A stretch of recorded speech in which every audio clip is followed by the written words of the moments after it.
දැන් වැඩේ අවුල් වෙලා. දැන් මේක එළියට ආවා දැන් වැඩේ අවුල් වෙලා. හරි මේක හැබැයි මම එකක් කියන්නම්. ලංකාවේ CID එක හරහා මේක විසඳ ගන්න බෑ. ලංකාවේ අල්ලස්සා දූෂණ කොමිසම හරහා මේක විසඳ ගන්න බෑ. යමතර ඉන්නේ ඒගොල්ලන්ගේ මිනිස්සු.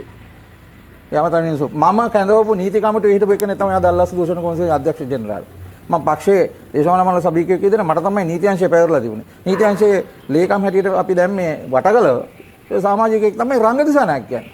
මාව ගෙනියන්න කියන ඕන තැනකට මම ළඟ තියෙන අත්සන් ලේඛන. අත්සන් කරපුවා. පුළුවන් ගෙනියන්න කියන්නේ. එතකොට මේ හරි.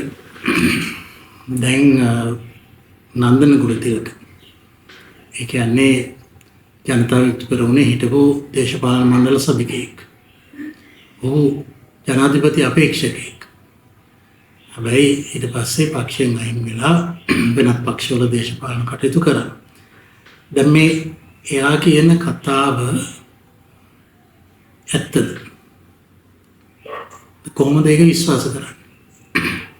දැන් මම දන්න ජනතා විමුක්ති පෙරමුණේ නම් ඔය කමිටු තිබුණා ගොඩක්. විවිධ කමිටු තිබුණා. ඒ නිසා මේ නීති කමිටුවක් තියෙන්න ඇති. තියෙන්න පුළුවන්. එතකොට ඒ කමිටු වලට ආපු පිරිස සම්බන්ධ කරගත්තේ ටිකක් අමාරුයි. එතකොට ඒ පිරිස ආවට පස්සේ කියන්නේ එකතු කරගත්තට පස්සේ එහෙම කවදාවත් කිසිම සම්බන්ධ වෙන කෙනෙක්ගෙන් අස්සන් ලේගෙන ගත්තේ නැහැ.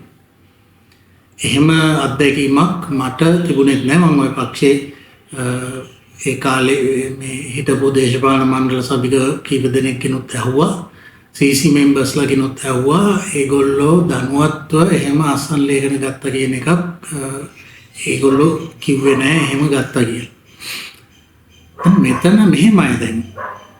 ඒක කැඳවන සංවිධායකයා ළඟ මොකක් හරි පොතක් තියාගෙන පොතේ ආපු අය කවුද කියලා මෙහෙම නම් ලිස්ට් එක ඒ කමිටුවට සම්බන්ධ වෙච්ච අයගේ නම් ලිස්ට් එකක් ගන්න පුළුවන්. ඒක ඔහු විසින් ලියා ගන්න එකක්. ඔහුගේ ඉදිරි ඊළඟ වතාවේ කමිටුව රැස් වෙනකොට ගිය වතාවේ ආවේ නැත්තේ ආවේ කවුද කියලා බලාගන්න. අපිත් එහෙම කරලා තියෙනවා. ඒ වගේ කමිටුවේ ගත්ත තීරණ සම්බන්ධයෙන් සටහන් කරගන්න.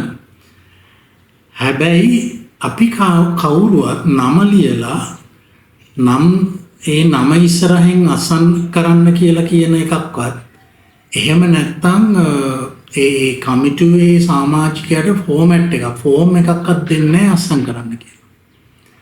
ඒ නිසා මේක මම දැනුවත්ව නම් වෙච්ච එකක් නෙමෙයි. ඒ නිසා නන්දනාගේ මේ කතාව ඇත්තනම් වඩ පුළුවන් වෙන්න ඕනේ රංග දිසානායක මහත්මයා ඒ කමිටුවක හිටියා නම් ඒ කාලේ ඔබට පුළුවන් වෙන්න ඕනේ ඒ අසන් ලේඛනේ දාන්න.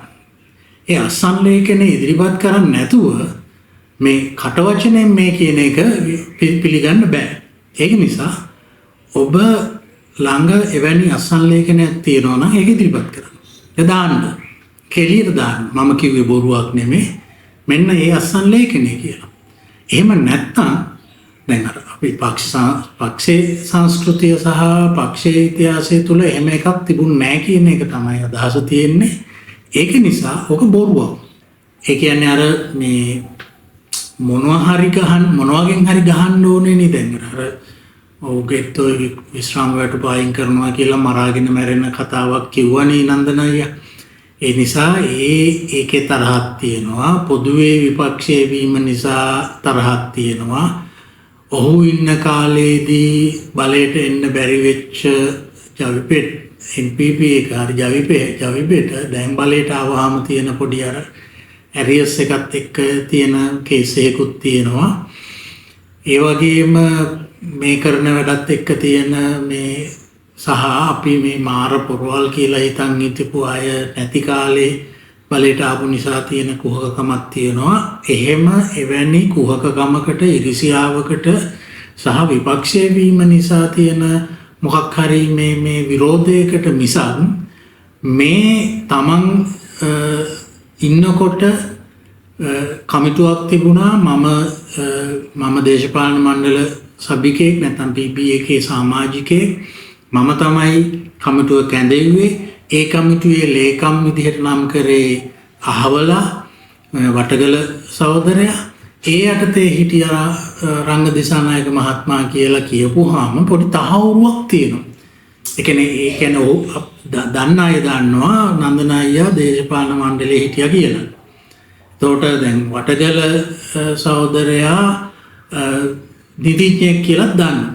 එතකොට ඒක තහවුරු වෙනවා. යම් කිසි එතකොට දැන් ඒ කියන කතන්දරේ තහවුරු නිකම් කෙනෙක් විශ්වාස කරන්න දැන් ගොඩක් අය විශ්වාස කරලා තියෙනවා. විශ්වාස කරන්න පුළුවන්. විශ්වාස කරන අන්දමින් තමයි ඉදිරිපත් කරන්නේ. හැබැයි ප්‍රශ්න තියෙන්නේ ඒක එහෙමනම් ඔබට පුළුවන් වෙන්න ඕනේ අනිවාර්යයෙන්ම අසංලේඛන දාන්න. අසංලේඛනයක් දැම්මේ නැත්නම් ඒ කතාව බොරුව. දොස්